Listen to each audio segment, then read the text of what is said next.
Putain, l'incroyable divorce. Regardez l'article. Putain, c'est fou. C'est fou, c'est fou. Je vais vous montrer un truc. Les gars. S'il est champion de Ligue 1, le PSG touchera moins de droits TV que Montpellier.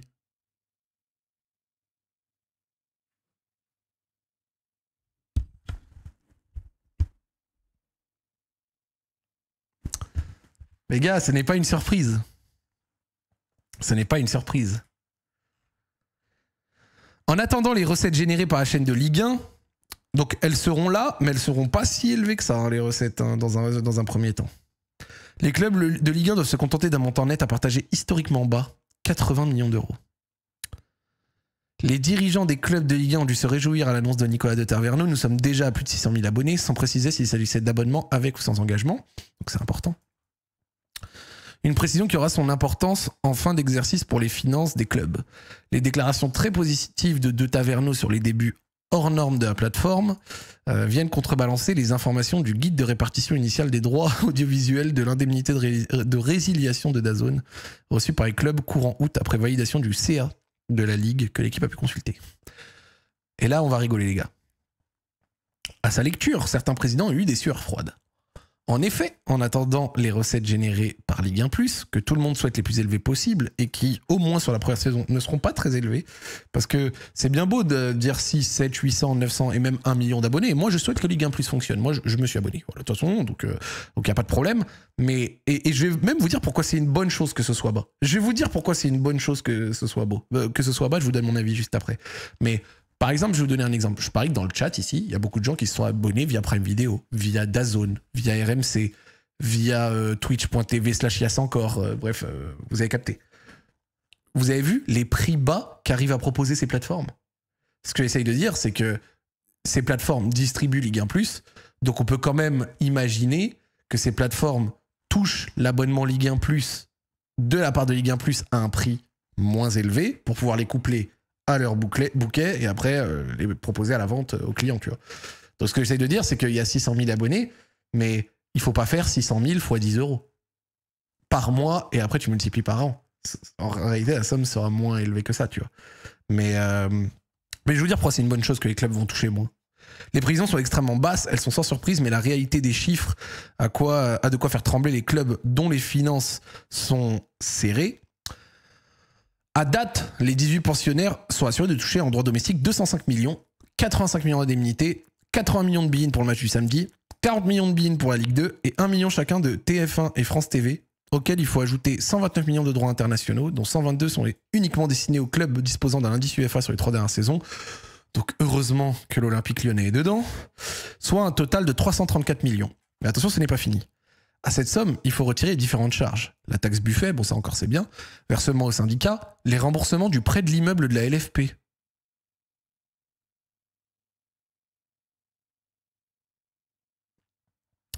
Et le coût de fonctionnement des deux structures, dont la LFP, pour 182 millions d'euros. Donc, sur les 334 millions d'euros destinés au club, il y a 180 millions qui passent là-dedans. Mais surtout, là-dedans, taxe Buffet, versement au syndicat et tout ça, c'est pas si élevé que ça. Hein. Vous savez ce qui prend aussi beaucoup? C'est ça. Et là, vous allez dire, oh, c'est quoi l'immeuble de la LFP?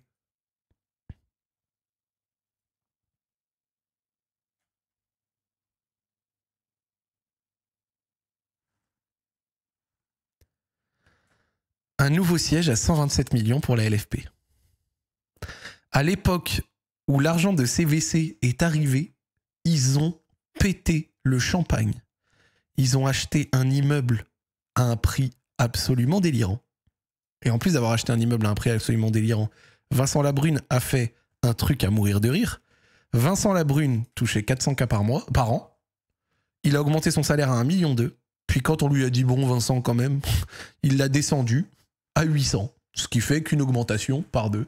Sachant qu'ils avaient fait péter le champagne, ils avaient donné des primes, versé des trucs. Genre vraiment... un jour, il faudra parler de ce qui s'est passé à la LFP de 2022 à 2024-25.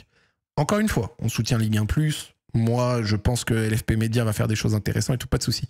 Mais ce qui s'est passé à la LFP sur cette période, c'est Une dinguerie.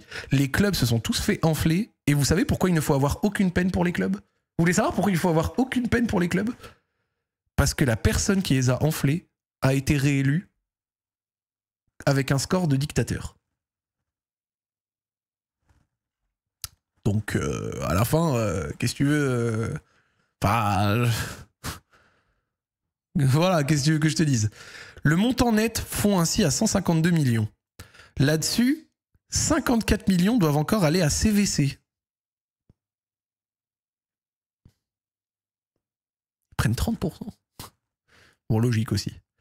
Le fonds d'investissement à l'origine de la création d'AFP Media, grâce à son apport de 1,5 milliard en échange de 13% des revenus retraités à vie. À vie.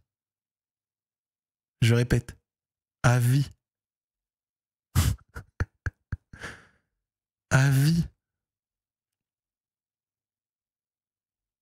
Bon, là, ils prennent 30% parce que je pense qu'ils ont délai certaines des sommes qu'ils prenaient. Il y avait des trucs à ça, je l'avais vu, mais bref. À vie, hein, c'est génial. Au final, les clubs de Ligue 1, après déduction de l'aide aux relégués de 5 millions, ne se partagent plus que 80 millions, dont 35 rien que pour les Européens. La Ligue 2 récupérant 11,7. Au mieux, le club, le PSG est le seul qui peut y parvenir, qui finirait premier sur l'ensemble des critères, en plus de la part fixe et la licence club, empocherait 4,67 millions de droits domestiques, le dernier 1,44, une dégringolade.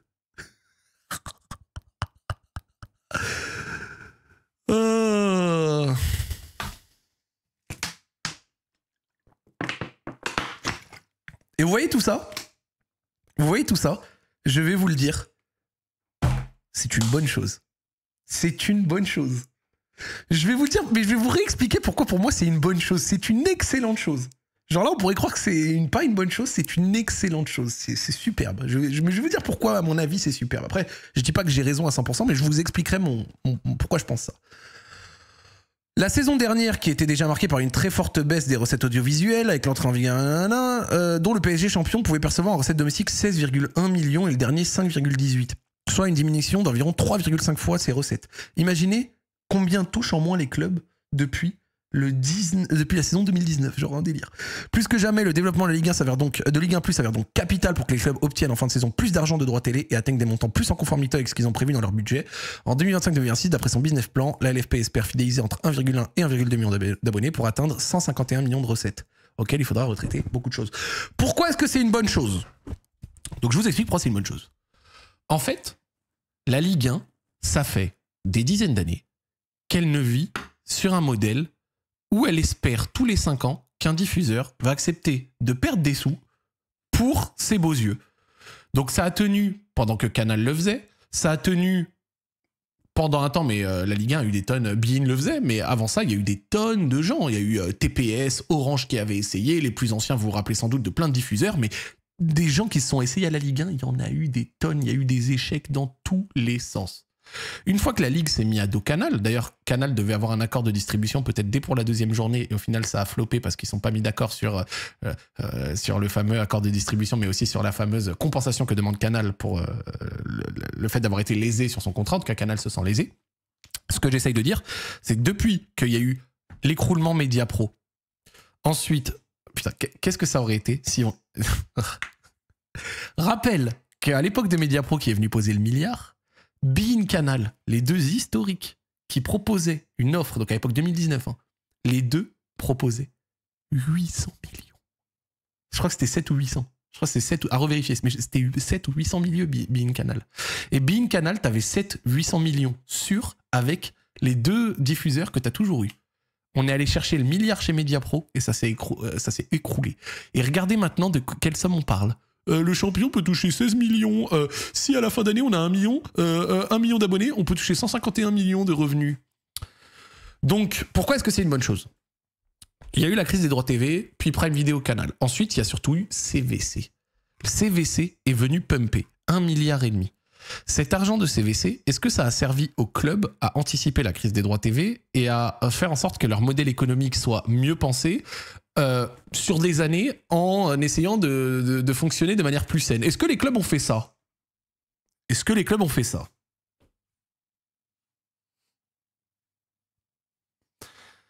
les clubs n'ont pas fait ça. La Ligue a explosé son compte de fonctionnement. La Brune et tous ses sbires se sont donné des primes absolument énormes, ont fait décupler leur salaire et ont fait de la mafia x 1000. Donc c'était quand même particulier. Et les clubs ont eu un fonctionnement absolument débile où ils ont tous explosé leur coût de fonctionnement. Ils ont pris les coûts de DAZN et ils ont donné des salaires de pacha. Ils ont fait des transferts. Il y a eu quasi aucun club qui a eu de la vision pour essayer de travailler un modèle économique qui prévoyait que les droits TV allaient tomber. Pourquoi? Parce qu'il y a jusqu'à encore pas longtemps, la Brune, c'est le milliard qu'on cherche. On cherche le milliard. On cherche 800 millions. On cherche... DAZN.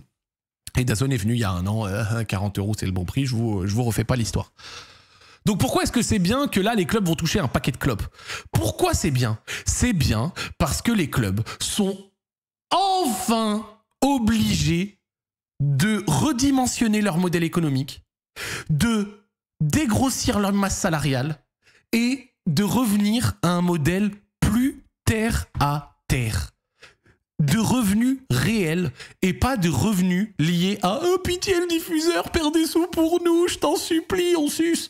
Genre, enfin, les clubs reviennent sur un truc plus logique, plus clair. Enfin, cette réduction de la voilure générale pour tout le monde, obligatoire dès cet été.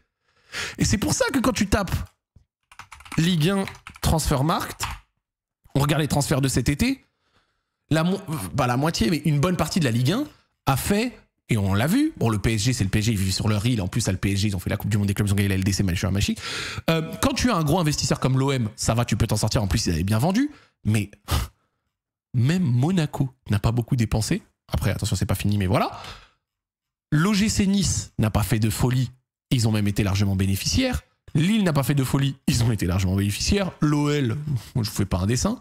Strasbourg, ils vivent sur leur île. Mais sinon, en dehors de ça, Lens s'est redimensionné dès l'hiver dernier. Brest, 2 millions de dépenses pour un club qui a passé les poules de LDC il y a 6 mois. Brest n'a rien dépensé. Toulouse n'a rien dépensé. Auxerre n'a rien dépensé. Hop. Nantes n'a rien dépensé. Angers, 0, revenu 0. Le Havre, 0, 0. Lorient, 2, 2,8. Bon, le PFC, vous connaissez l'histoire. Metz, rien. Pareil. Donc, ce que je veux dire avec ça, c'est qu'en gros, tous les clubs sont obligés de réduire la voilure. Et ensuite, Ligue 1 Plus va ramener des sous. Parce que Ligue 1 Plus, c'est une bonne initiative. Je la salue, personnellement. Je trouve que c'est génial que la Ligue se modernise et parte sur un truc comme ça. Donc moi, j'applaudis. Et à partir de l'année prochaine, la Ligue 1 va générer plus d'argent. Sauf que qu'est-ce qu'elle va générer, la Ligue 1? Elle va générer de l'argent qu'on peut appeler de l'argent réel. C'est-à-dire l'argent du nombre d'abonnés que son spectacle, son produit, sa proposition réussit à avoir. Donc là, on arrête la spéculation. On arrête le « Oh, s'il te plaît, le diffuseur perd des sous pour nous !» Non.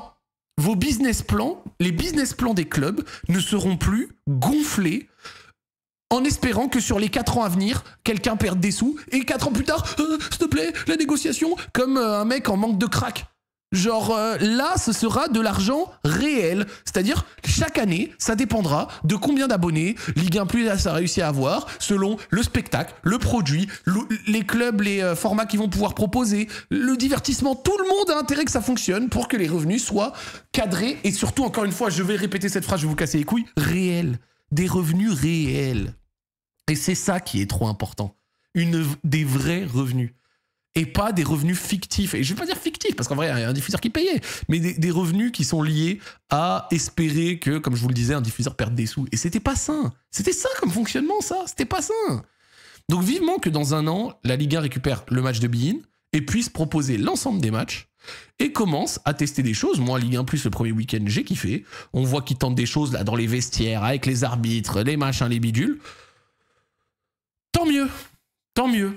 Et ils auront une incentive la plupart du temps à jouer le jeu et à essayer de faire des choses. Et donc on a hâte de voir ça. Et moi, je trouve que c'est bien. Ouais, mais du coup, la compétitivité du championnat est faible. T'en sais rien. T'en sais rien. L'année dernière, la Ligue 1 a envoyé 3 clubs qui ont passé les 24 en LDC et l'OL est allé en quart de finale d'Europa, ce qui est loin d'être dégueu. Et de toute façon, je vais même te dire un truc, la compétitivité de la Ligue 1. La Ligue 1, en étant surboostée avec l'argent qu'elle n'a pas, n'a jamais frôlé la 4e place en Europe.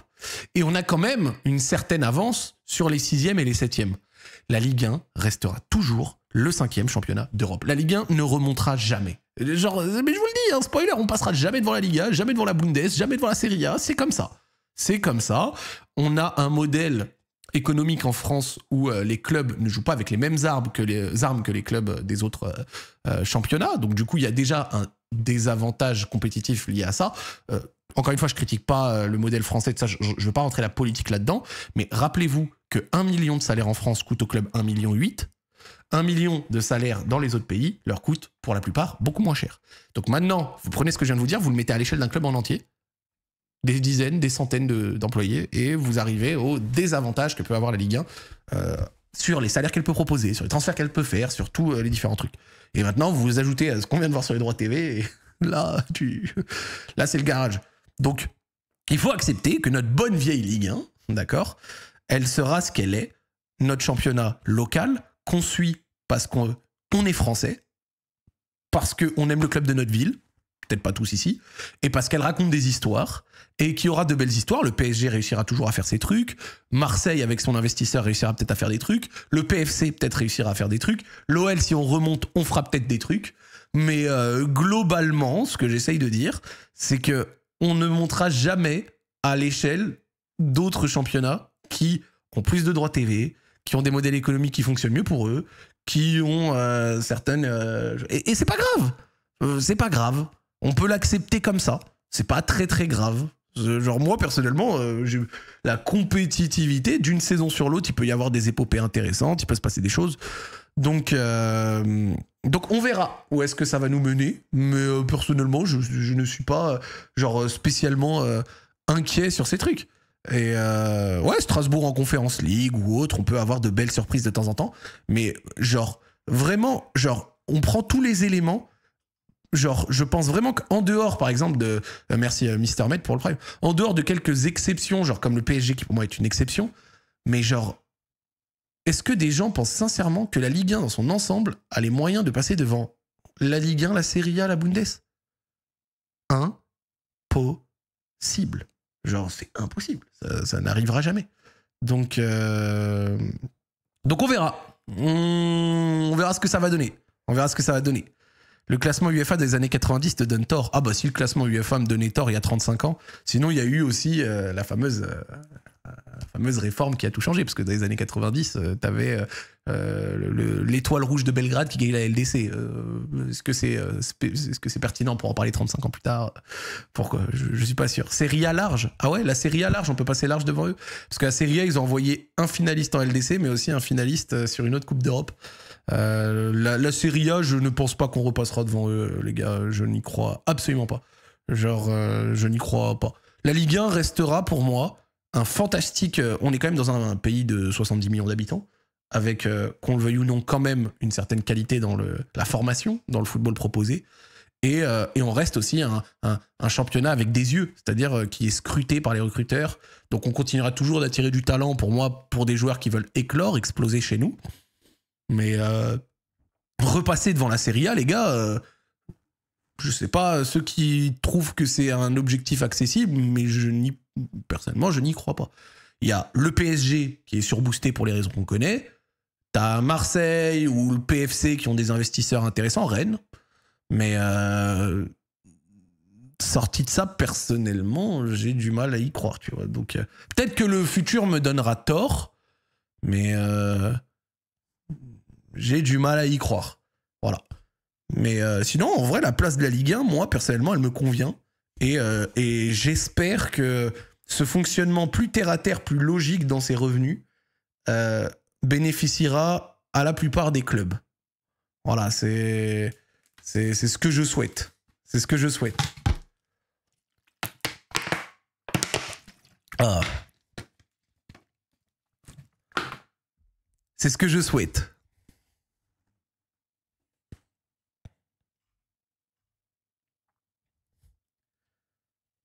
jamais on passe devant la Serie A. Ouais, bah on passait pas devant eux quand on avait 900 millions, je pense, genre en droit TV. Enfin, bon, pas 900 millions, vous avez capté. Donc je vois pas trop de raison de penser qu'on puisse passer devant eux par la suite ou autre, tu vois. Que ça reste comme ça, genre, ça restera comme ça. Ça restera comme ça, la fameuse compétitivité. Je n'y crois pas trop. Je n'y crois pas trop. Donc, oui, Will, si. Après, on sait jamais de quoi l'avenir sera fait. Je vais pas vous dire que c'est Zach Nani qui prévoit ce qui va se passer sur 20 ans. Non, évidemment que non. Mais voilà.